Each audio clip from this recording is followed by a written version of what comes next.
Hello, everyone. Good night. Welcome to ADC Sports Dallas Primetime. I'm Mauricio Rodríguez. Ladies and gentlemen, I'm excited about this one because we're giving out awards tonight. We're calling them the Primetime Awards. It's 6 of them. We'll try to close out the Cowboys regular season in award show fashion. So I hope you have a little bit of fun with me on this one. We'll talk about some breakout players, maybe some surprise players. We have 6 categories that we want to award tonight regarding the 2021 Dallas Cowboys. And I felt the need to put this together before the playoffs because if you think about it, the NFL gives out their awards until late in January, but the voting happens after the regular season ends. So you're not biased because of what you see in the wildcard round, the divisional round. So we wanted to get ahead of it, and we wanted to give out some primetime awards,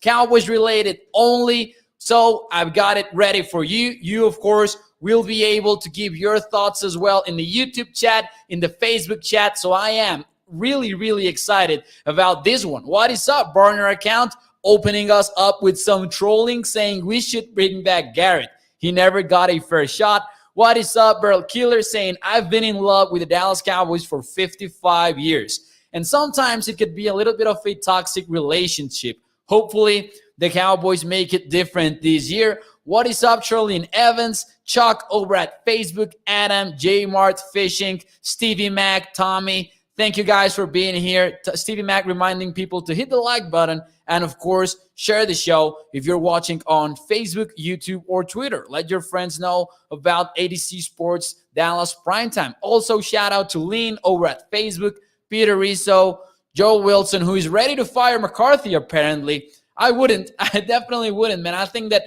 Mike McCarthy has done a great job for the Cowboys so far. Nobles Royalty over at YouTube. What is up, guys? Let's get this party started. We have Primetime Awards upcoming. Let's go.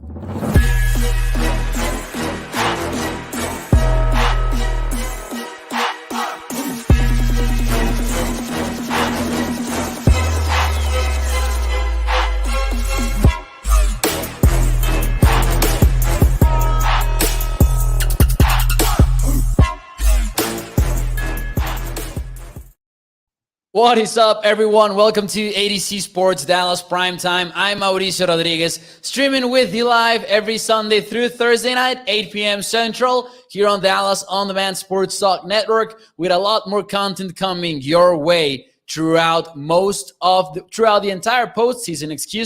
Make sure you check out adcsports.com/Dallas. Some very interesting articles up there. Cole Patterson wrote about the pros and the cons of the first round matchup versus the 49ers. We discussed that on the Primetime show. Make sure you check out Cole Patterson's thoughts on it on adcsports.com/Dallas. You can also check out my article on the one 49ers weakness that defensive backs should be able to exploit. Also, what about Alec Cash's 2 Cowboys players that can be X factors against the 49ers? All of this content, and of course, Mavericks content as well, over at adcsports.com/Dallas. So make sure you check it out. We've got an awards show tonight here in ADC Sports Dallas Primetime. We're going to be giving out awards, and I hope you guys participate over at the YouTube chat, at the Facebook chat. Make sure you hit that like button, by the way. What is up, Luigi Garcia over at Facebook? Burner account saying, I heard even the New Orleans Pelicans requested an interview for Dan Quinn. Stevie Mack says, this just in, everybody requested an interview with Dan Quinn, including teams from other sports. Man, it's crazy. Like, I quit posting it on my Facebook page. Actually, I'll just wait a few days and do a recap of every team that has requested a Dan Quinn interview.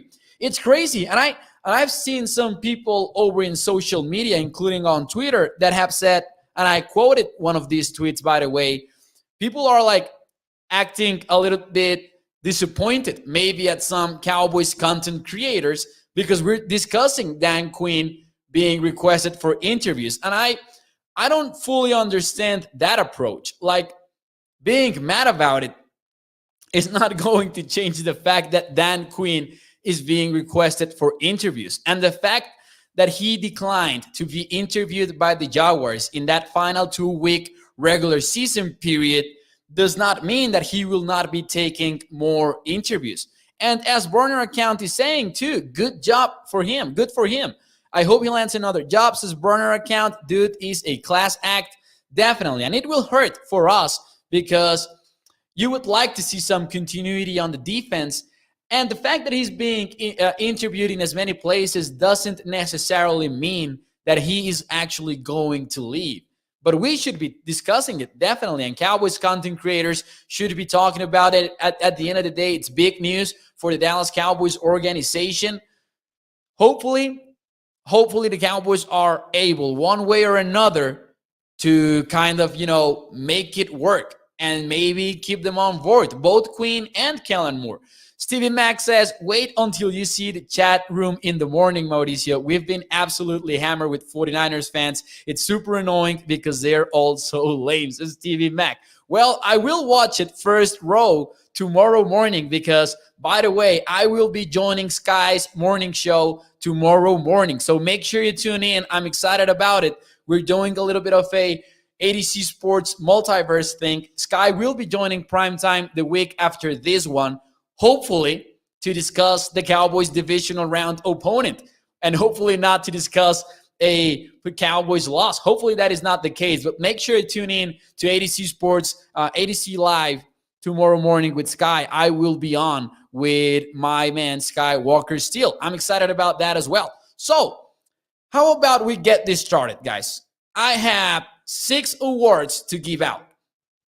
And of course, you guys are going to help me. You guys are going to let me know what your thoughts are in the YouTube chat and the Facebook chat. So let's get it started. Let's get right into it. Who's your primetime performer of the year? That player that was maybe the MVP of the team, your favorite performer. Who is your primetime performer of the year? And this seems like one that can come down to a few players only. Like, I think that this one is pretty clear.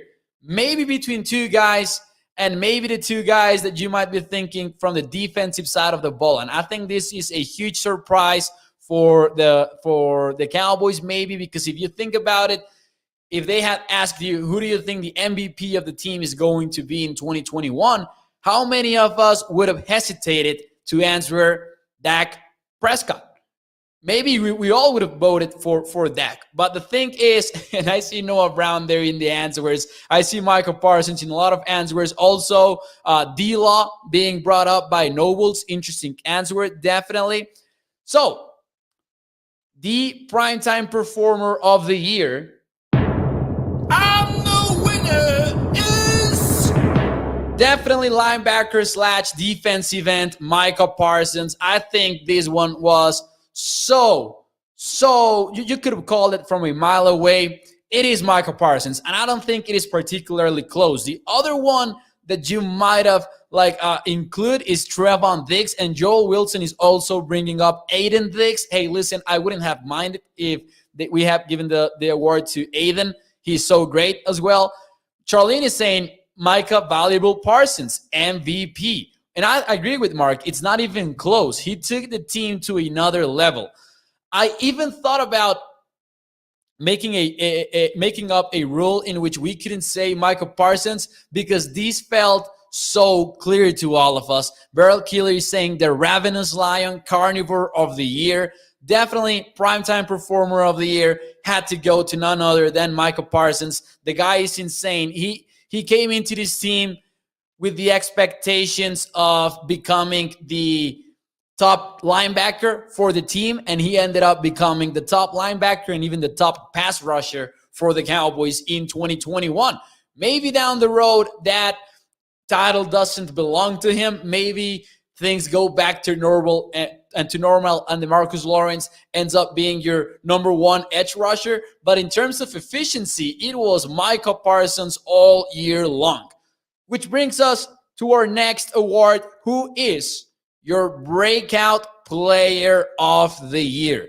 Not a guy that we already knew, but he came up and he had his breakout season in 2021? I'm interested about knowing your answers on this one. It was a more difficult one, definitely, but also I feel very confident in my answer. Who was your breakout player of the year? And of course, Micah Parsons, not a allowed answer because we want to maybe keep it outside of rookies, right? Let's see some of the answers. Jason goes with Wilson, and I would assume Cedric Wilson. Burner account says Jaron Kears. Seth Wilson says J. Mart Fishing. Stage has says Trevon Diggs, and that could be actually a pretty good answer. Spoiler alert, is not mine. But hey, Trevon Diggs could very well be the breakout player of the year because he didn't have like that super season in 2020. So definitely a player that you could have included in this conversation. Stevie Mack says Kears. Joel Wilson says Cedric Wilson. Gregory says Dallas Young. Interesting answer as well. So I see that most of the chat is going either with Trevon Diggs or Cedric Wilson. Mark Canella says Trevon Diggs, not even close again. Tony Pollard could very well be the answer. Bruno and Moped are saying Tony Pollard. Definitely. Here we go.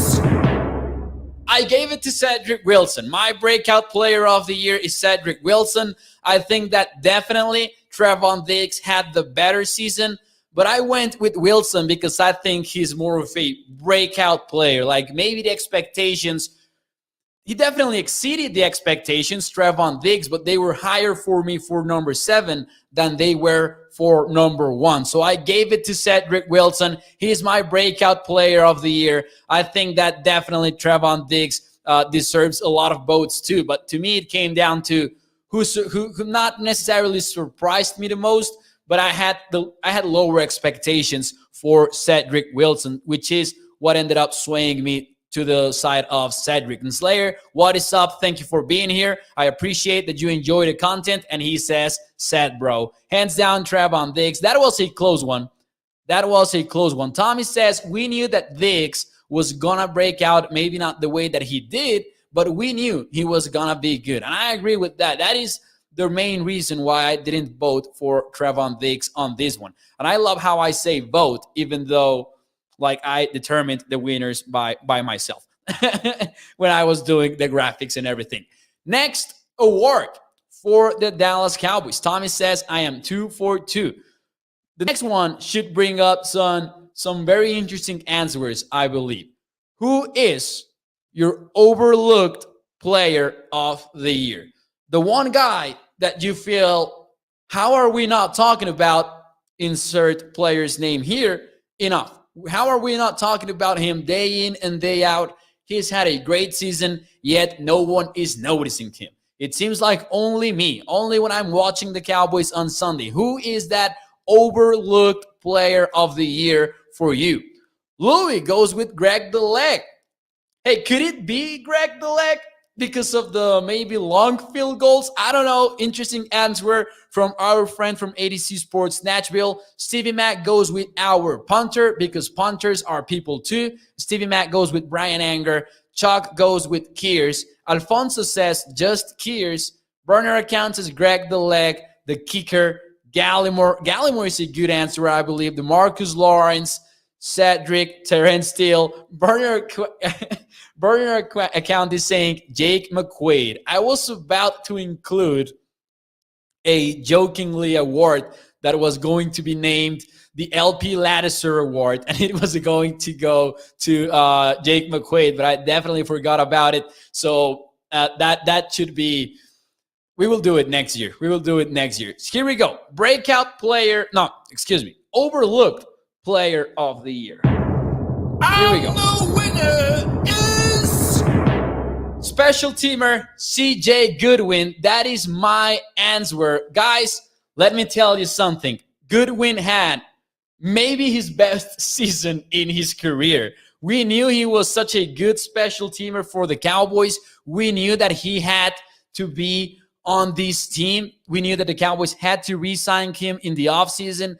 He might be in the conversation to be one of the best gunners in the entire NFL. This guy is making amazing plays week in and week out. But because he's a special teamer only, we don't talk about him as much. And I include myself in that group of people. I feel guilty of not covering CJ Goodwin as much as maybe we should.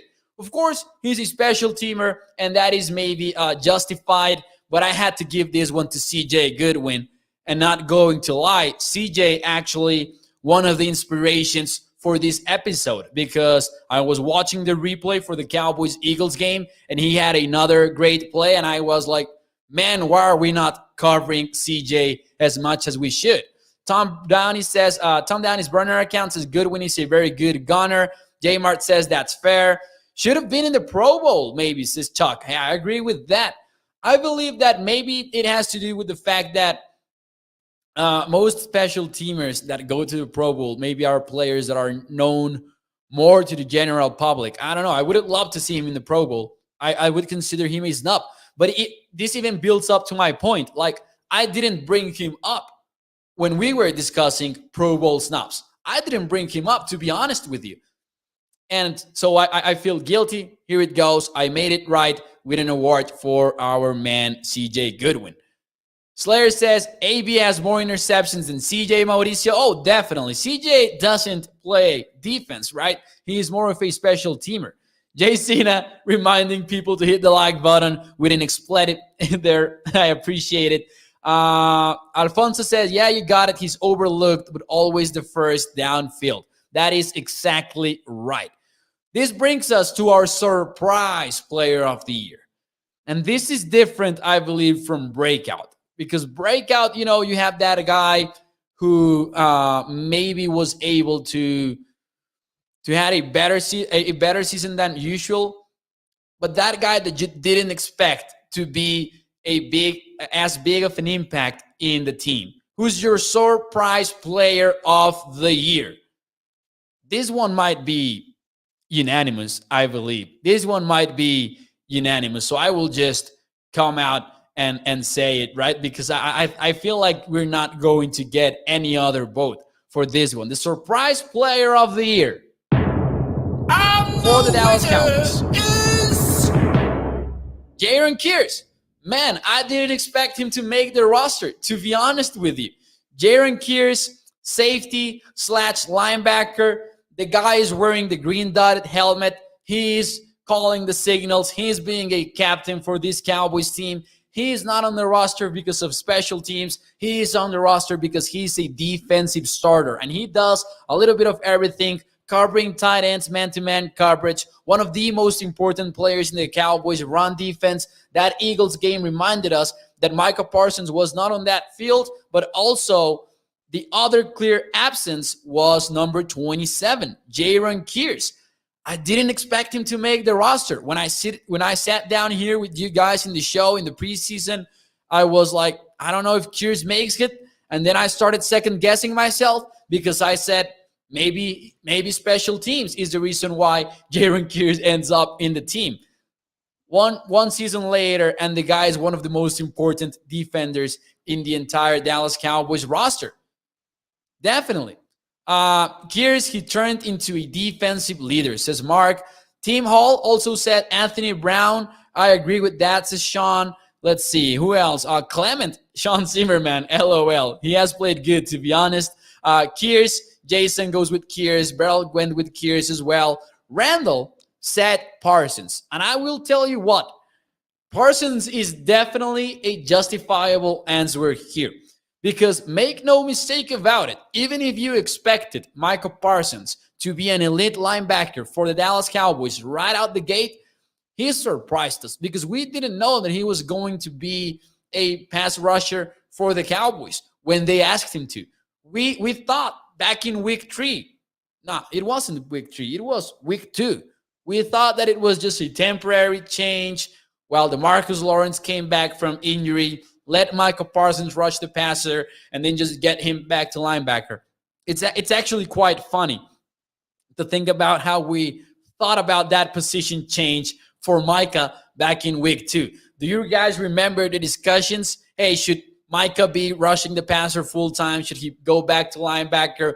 We were having these discussions before we finally gave them up and realized, wait a moment, Micah can do this consistently. Micah can do everything consistently. So definitely could be a fair answer for surprise player.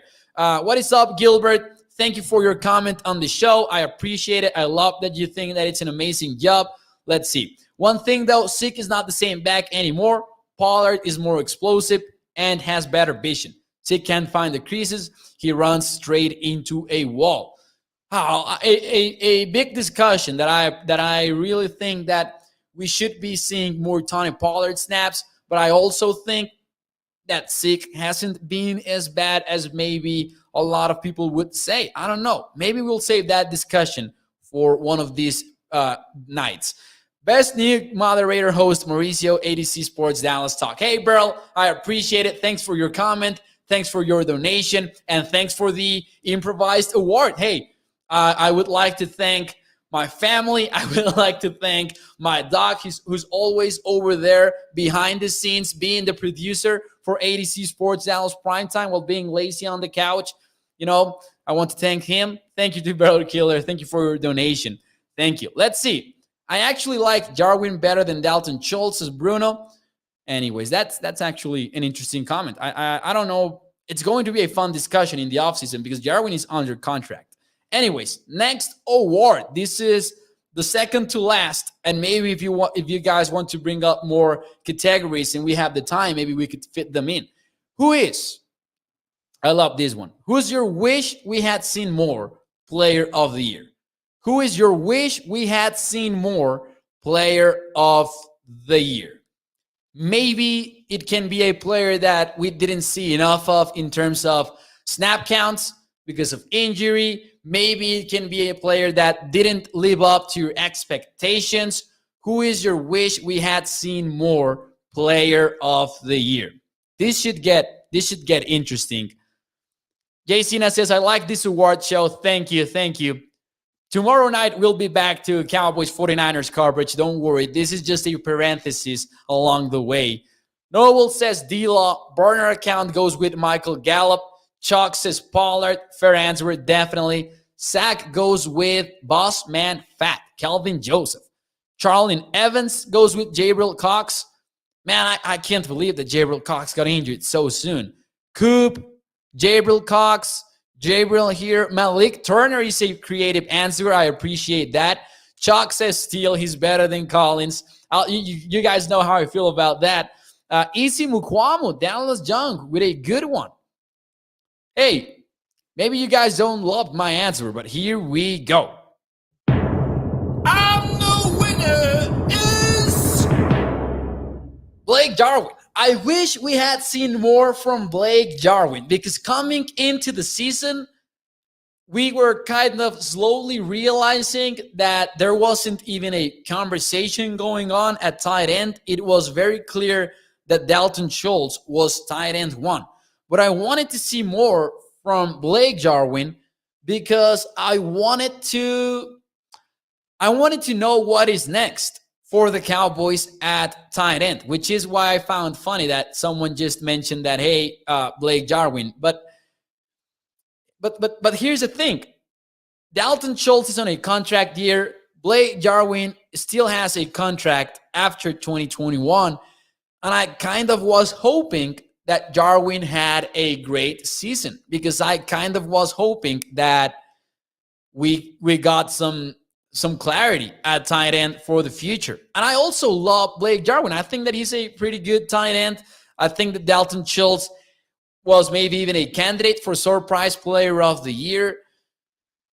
But hey, Blake Jarwin is the guy that I wish we had seen more. But a lot of good answers on this one. Jabril Cox, definitely a good answer. I loved the Bossman Fat answer as well from Slayer and Zach. Loved Isi Mukwamu from Dallas Young. Malik Turner, Gallimore. I loved plenty of your answers, to be honest. Randall actually had Schultz/Jarwin/Pollard. Mark Canella, D-Law, he could have really made the defense dominate all year. That is right. DeMarcus Lawrence missed more time than we expected when he first got injured in week 1. So a lot of good answers. Tommy says, I think that we didn't miss Jarwin much because of how well Schultz played. Exactly. And I am curious about how good Jarwin actually is. Like, if you don't re-sign Dalton Schultz in the offseason, and we'll have plenty of time to talk about that, what would your future look like with 89? But the injury, the fact that he's tied into, all of that kept us from watching Blake Jarwin for most of the season. Jarwin is going to be one of the X factors in game this Sunday, says Jason Renfro. I hope they go back to 12 personnel. I want to see a lot of 12 personnel on this one. Get out of here with that scared money. What is going on? What is going on? I don't know if there is a fight going on over at the Facebook chat, which is why we love sports, of course. I'm not criticizing. Anyways, one more award. Here we go. This is not for a player. This is for a game, which was the Cowboys game of the year.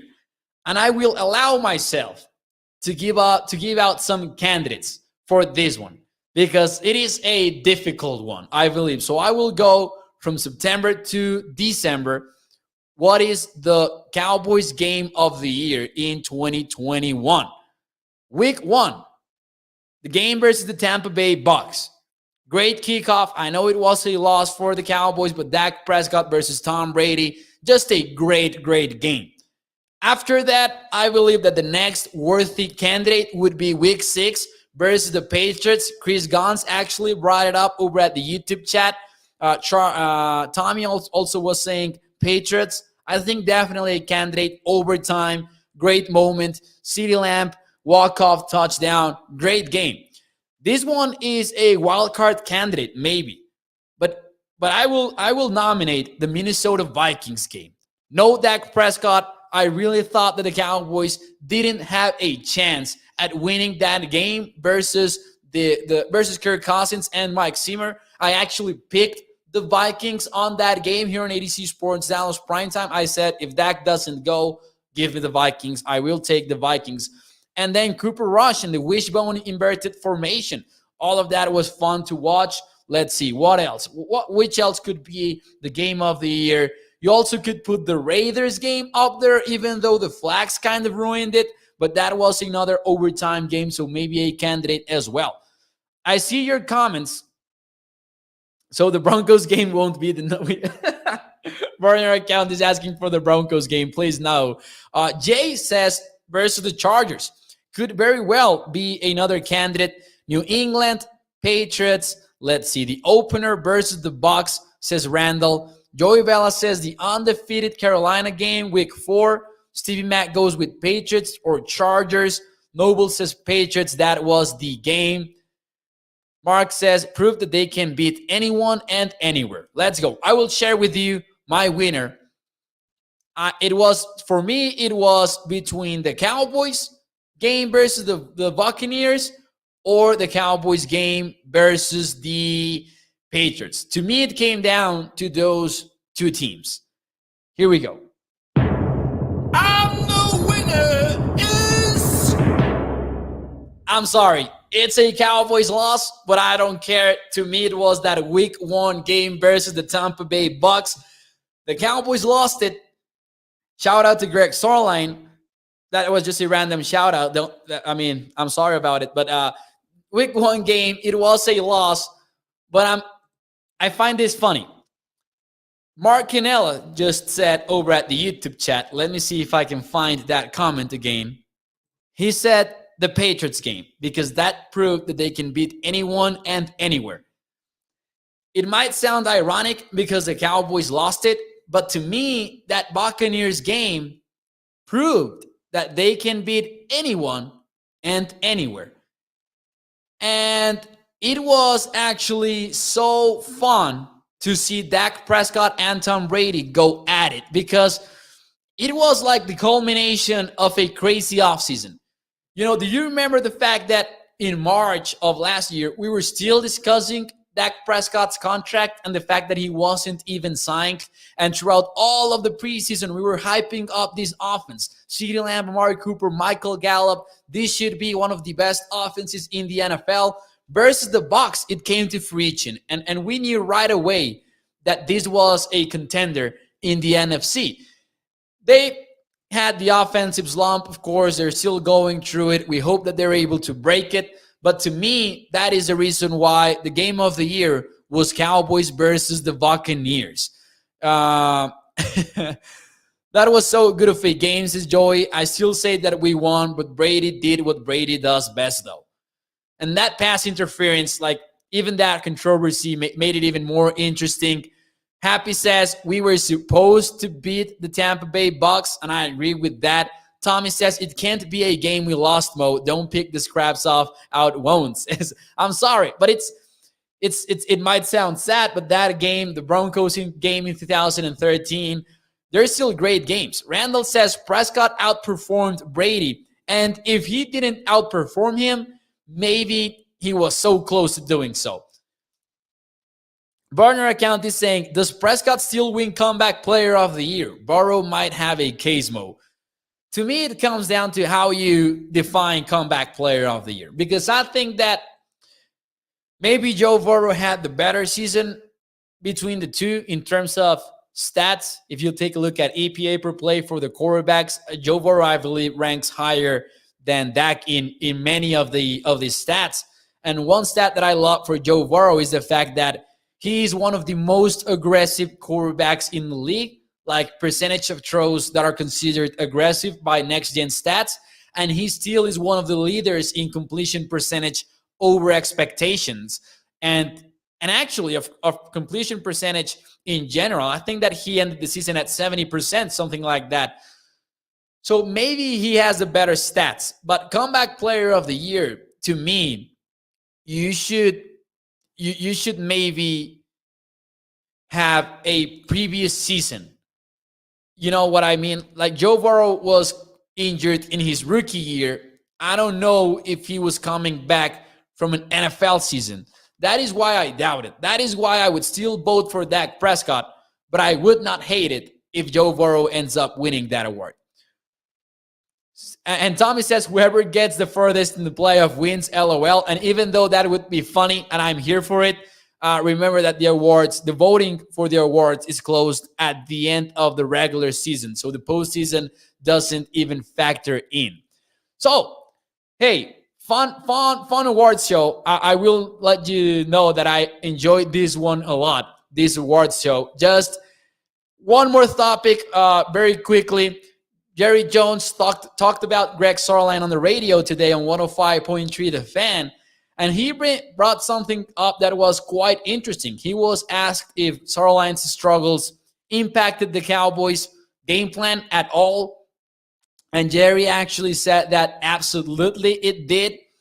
And I don't know, I find it interesting. Will the Cowboys be more aggressive in fourth down in the playoffs? I think that the decision-making will look very similar to what we have seen in the regular season. So I wouldn't make much out of Jerry Jones' comments, but he said that we are very aware of it, and because that's part of running the show. And last but not least, just as a quick news segment, Joe Judge is out of the New York Giants. Tom Down his burner account says, Mo, you just did a Dundies award show. Man, I hate the fact that I didn't name this episode like that. That would have been the Primetime Dundies. That would have been even more fun. Now I hate my show preparation. I'm just kidding. But hey, Joe Judge out of the Giants. And quite interesting because it felt like he was going to stay. And then he had that wild press conference in which he said that players were begging him to come back to the team in 2022. And he also had that 3rd-and-9 quarterback sneak. All of these weird moments that ended up maybe costing him his job. Of course, they announced that Gettleman was retiring, so maybe that has to do with it. A new coach, a new general manager. Let's see if Daniel Jones stays with the Cowboys. So all of this got me thinking, and I will just ask you one more thing before we leave. Looking forward to 2022. Tomorrow night, we'll get back to the 49ers and on Thursday as well. But looking forward to 2022, which NFC East rival could bring the toughest fight to the Cowboys in the future. Right now, they're in a tough spot, all of them. Who is going to play quarterback for Washington? Are the Eagles the team that are the team to beat in the future in the NFC East? And I don't mean team to beat in general. I mean, who can put up the biggest fight versus the Cowboys? Who's going to play quarterback for Washington? Who is going to be coach, quarterback, general manager for the Giants? I see that many people are saying, hey, Washington, the Eagles, says J Mart Fishing over at YouTube. I think that it comes down to Washington and Philadelphia. I wouldn't say the Giants at all because we really don't know what is going to happen with New York.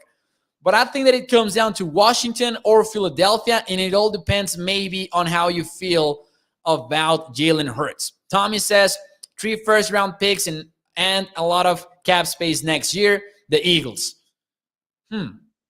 I will say the Eagles just because of Jalen Hurts. Jalen Hurts has silenced a lot of haters and doubters throughout this 2021 season, and I will include myself in that group of people as well. I think that I was one of Jalen Hurts' biggest doubters, and he has been silencing them. So I will say Eagles, but I do think that the Cowboys are plenty of steps ahead of these guys right now. The NFC East has not had a back-to-back division champion since 2004. The 2021 Cowboys and the 2022 Cowboys, it feels like it's the time to break that streak. It really does. That is why Mike McCarthy was brought into Dallas. I mentioned this Sunday night. He was brought in because of 2 reasons. Number 1, winning in the playoffs. We are 1 week ahead of that, maybe, or a few days ahead of that, hopefully. And you are about 1 year ago to face the second reason, which is going to the playoffs in consecutive years. The schedule for next year is rough, says Matt Baker. It is supposed to be rough if you win your division, but hey, the Cowboys should definitely be up for it, I believe. The run game, Dak is the father of the year. He's Washington, Philly, and New York's daddy. Congrats. I'm not going to read that one from Stevie Mac, but that's a funny one. Anyways, guys, I will see you tomorrow night. Slayer says, close with some Spanish, Mauricio. I'm curious what your natural tongue sounds like. I will close out the show with a little bit of Spanish. Don't worry. I will see you tomorrow night, adcsports.com/Dallas. Make sure you check it out. A lot of interesting articles up there. Pros and cons by Cole Patterson of facing the 49ers in the first round matchup. The one 49ers weakness that the defensive backs should be able to exploit. I wrote that one. Make sure you check it out on adcsports.com/Dallas. Thank you, guys. Tomorrow, I will be on with Skywalker Steel tomorrow morning. So make sure you tune in for that one as well. That goes live at 8 a.m. Central Time. Thank you to Charlene. Thank you to Joel, Stevie Mac, all of you guys. Thank you. And thank you to Matt Baker, who is kind of going off on the Facebook chat. I don't know if that's against me or against anybody else. But hey, in request of Slayer717, los veo mañana con Skywalker en el programa matutino de ADC Sports Dallas y espero que lo disfruten mucho. Muchas gracias.